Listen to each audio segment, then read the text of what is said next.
All right, so are you ready to dive into some serious vocabulary? Always. All right, awesome. So today we're taking a look at the Oxford 3000. Have you heard this before? I have. Yeah, it's a pretty famous word list for English language learners. Yeah, for sure. And it's a big one, right? 3,000 words. It's kind of in the name. Yeah, that's a lot of words. It is a lot of words. So we're going to try to break it down a little bit today and really kind of dig into like what makes this list so special. Because, there's tons of vocabulary lists out there, but the Oxford 3000 is kind of, you know, Yeah, it's kind of the gold standard. yeah, it's the gold standard. Yeah. So what is it about the Oxford 3000 that makes it so unique and so helpful? Well, I think one of the biggest things is that it's organized by CEFR level. Right. So, you've got your A1, A2, B1, B2, Yeah. and that's really helpful for learners because it gives them a roadmap. It shows them, Right. what kind of vocabulary they need to be learning at each stage of their language learning journey. I see. So it's not just a random assortment of words. It's actually like strategically Organized. Yeah. Okay, cool. So, what does that actually look like in practice, though? Like, if we were to take a look at the A1 level, for example, what kind of words are we talking about? So A1 is like your basic survival vocabulary, Yeah. right? So it's the words that you need to, get by in very simple everyday situations. Like ordering food? Exactly. Like ordering food, saying hello and goodbye, Okay. asking for directions, things like that. Very basic stuff. So, very tourist level kind of. Yeah, exactly. Like if you're traveling to an English-speaking country and you just need to know the Right. bare minimum to survive, Okay. that's your A1 vocabulary. Got it. So, it's like the foundation upon which everything else is built. Exactly. Cool. So then if we were to kind of level up a little bit, go to A2, what starts to change there? So at A2, you start to see a little bit more complexity. You start to see words that allow you to talk about a wider range of topics. Right. So, you might start to see words related to, Personal experiences or opinions or maybe even some more abstract concepts. so it's not just about pointing at things and naming them anymore. It's starting to. Exactly. You're starting to express yourself a little bit more. Gotcha. So what would be like a specific example of a word that might show up at the A2 level that wouldn't be at the A1 level? So a good example might be the word choice, Okay. right? Because at A1, you're really just focused on, Like I want this. yeah, I want this. I need this. Yeah. But at A2, you can start to say, I choose this. I see. Or I prefer this. Oh, that's a good one. Okay. So you're starting to. Because it implies a level of decision making that isn't necessarily present at the A1. Yeah, you're starting to have more agency. Right. You're not just reacting to your environment. You're starting to Exactly. make choices. Yeah. Okay, cool. So A2, we're getting a little bit more sophisticated. We're starting to express ourselves a little bit more. What about when we jump up to the B levels? So the B levels are where things start to get really interesting. Because this is where you're moving beyond just everyday conversation and you're starting to develop the vocabulary that you need for more academic or professional contexts. I see. So at B1, for example, you might start to see words like analysis or environment or structure. Oh, wow. Yeah, those are some big ones. Yeah, these are words that you might encounter in a textbook Right. or in a lecture or in a professional report. So it's not just about chatting with your friends at a coffee shop anymore. It's about Right. engaging with More complex ideas. more complex ideas, more academic kind of Exactly. subject matter. Yeah. Okay, cool. So B1 is like that stepping stone to really high level fluency. Exactly. And then B2, I'm assuming, is like the peak of the mountain. B2 is you've arrived. Right. You're practically fluent at this point. Yeah. You have very wide vocabulary. You can understand and discuss very complex topics. Right. You can read sophisticated texts. Yeah. You can write eloquently. So this is you could go and give a presentation at a conference or. Exactly. You could write a research paper. Yeah. You could. You could probably teach English at this point. Yeah, pretty much. Wow. You're at a very high level. That's impressive. So it's really cool to see how this list kind of takes us on this journey from, very basic survival English all the way up to near native fluency. Yeah, it's a really comprehensive list. It is. And so I'm kind of curious, as someone who's, studied language and linguistics and all that, what do you think is the most important thing for people to keep in mind when they're approaching a list like this? I think the most important thing is to remember that it's a tool. Okay. It's not the be-all and end-all of language learning. Right. It's not like if you memorize all 3,000 of these words, you're automatically going to be fluent. Right. It's more about using this list as a guide to help you focus your learning, to help you identify the kinds of words that are most important for you to learn at your particular level. So it's like a roadmap, but it's not the only road. Exactly. You can kind of like, take detours and explore different paths along the way. Exactly. And I think that's actually one of the most fun parts about language learning. Sure. Is that, you can make it your own. You can personalize it. You can focus on the things that you're interested in. Yeah. And like even within these different levels, like, you were saying like A1 is like survival English, but even within that, there's like, different areas that you could focus on depending on your interests or your needs. Exactly. If you're really interested in food, you could focus on learning all the food vocabulary. Right. If you're really interested in travel, you can focus on learning all the travel vocabulary. Yeah. So you can really tailor it to your own. I love that. So it's all about like, making it your own and kind of like, figuring out what works best for you. Yeah. Awesome. Well, I think that's a great place to kind of like, wrap up this first part of our deep dive. We've kind of set the stage. We've talked about like, what the Oxford 3000 is, how it's organized, why it's so useful. But in the next part, we're actually going to get a little bit more hands-on, and we're going to start talking about some specific strategies for learning these words. It's good. So stick with us. Okay, so we've talked about like the what and the why of the Oxford 3000, but now I think it's time to get into the nitty-gritty. The how do we actually learn these words?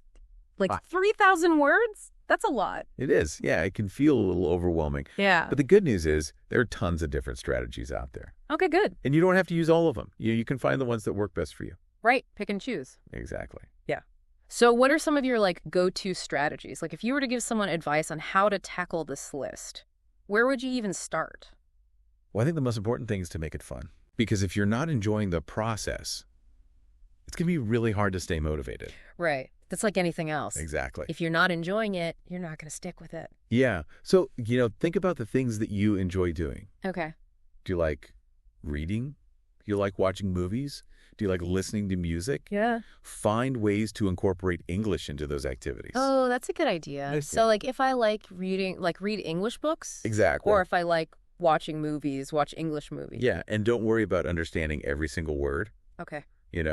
Just focus on enjoying the story. Right. Get the gist. And you'll be surprised how much you pick up along the way. I see. It's like osmosis.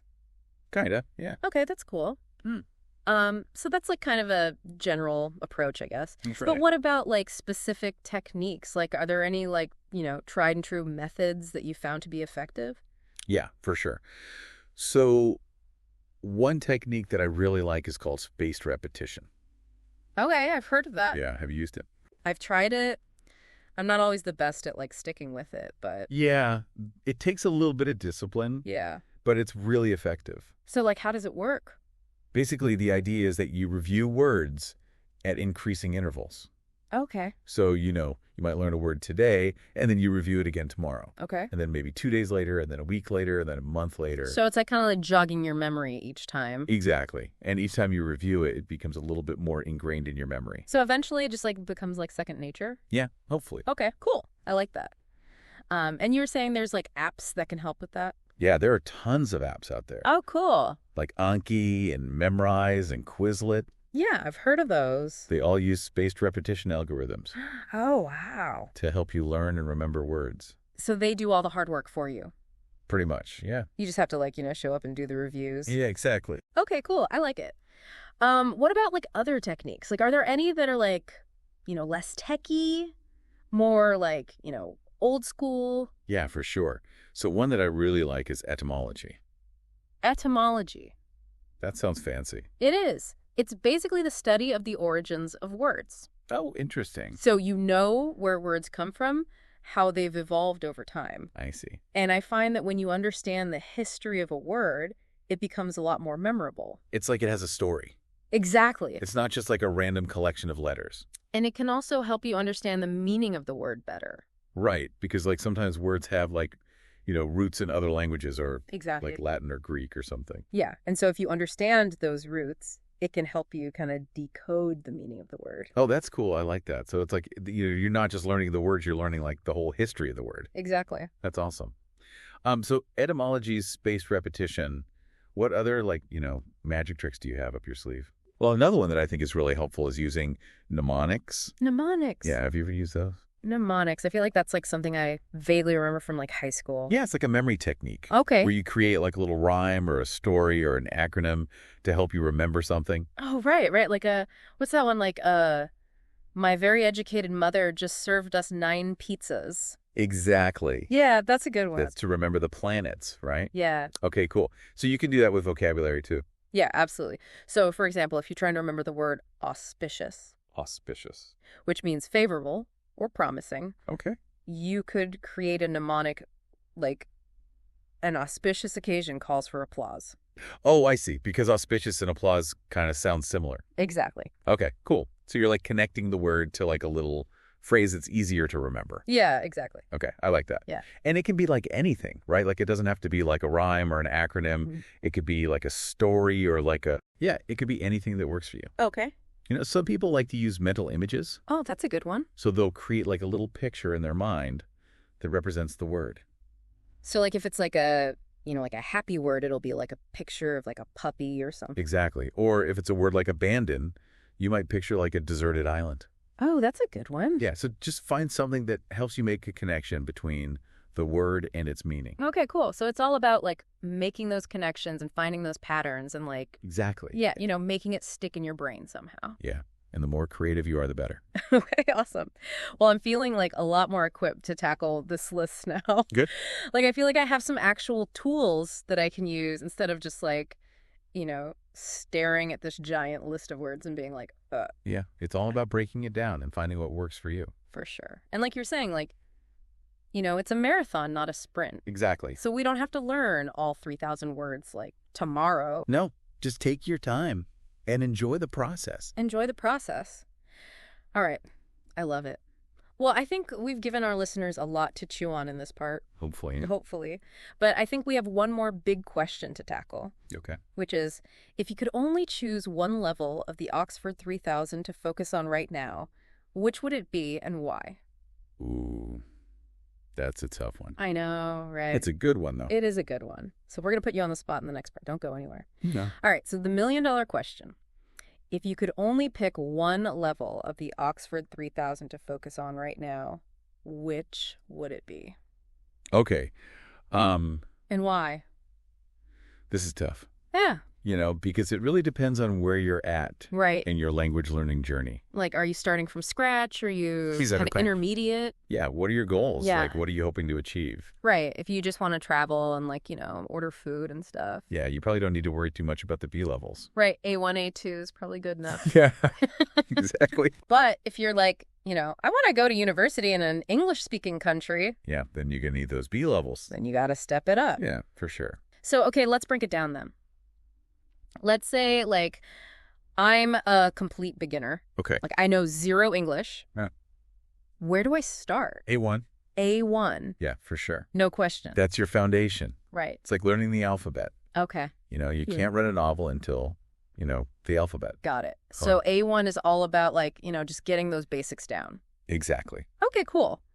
And then once I've mastered A1, I know all those words like the back of my hand. Then you move on to A2. A2. Yeah. What's happening at A2? So A2 is where you start to build on that foundation. Okay. You start to learn more words that allow you to express yourself more fully. Right. So it's not just I want food. It's exactly. I want a hamburger. I would like a hamburger, please. Yeah.